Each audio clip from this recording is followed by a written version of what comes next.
The inspiration started with that was a lot of headhunters contact my employees. It was also about we see a lot of tools in the market that could help us to be more efficiency. And the last thing was we were in the famous working wheel where we were working 60 to 70 hours. So these three things make me think, let's try to make the idea of only work 4 days a week. Working with the Pomodoro sprints is a 25-minute work sprint where we are not disturbed. We've registered that we're starting the sprint. There's a countdown. We've got our headphones on. We've got a red light on. I'll do about 16 to 25, depending on how busy I am. Some of the advantages is that you don't get disturbed. Well, we're all sitting in open space offices, so there can be a lot of noise and disturbance, but now you tell yourself and you tell the others that you're concentrating on one task.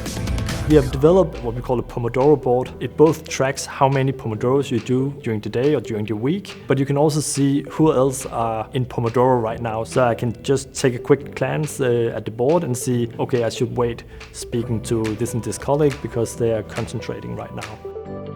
Many offices waste a lot of time on emails and meetings. There's a rule that a meeting can maximum be 20 minutes or 45 minutes. And we see a lot of other places that meetings are always 1 hour because that's what the Outlook suggests when you book a meeting. So we've changed this to be more efficient.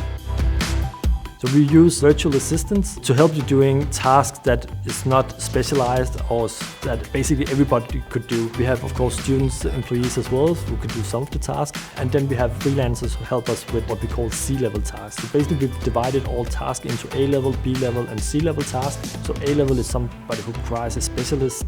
B-level could be something who could be outsourced to somebody else in the company. And C-level tasks are tasks that everybody actually could do.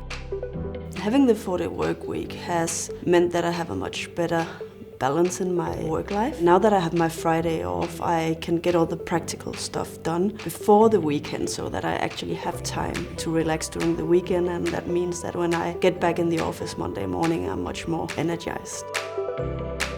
The advice that I would give is it really has to come from top down and get your stakeholders involved from the management. Then you give ownership to the people and make sure they have their say. You know, we've got a lot of techniques that we've tried and tested. Working Pomodoros was something that I was initially skeptical about, but being the recipient of the benefits of it, I was able to measure the effectiveness of having completed those work sprints and not being constantly interrupted and listening to some favorite music as well. So. If we look at some of the numbers, we can already see that we have been working 20,000 hours less than we did 2 years ago. And we have increased the profit and we increased our revenue. Last year we get more than 800 people that want to work for us. We get really smart people who want to join our journey. I believe that when we are at work, we will work harder, but we will work less.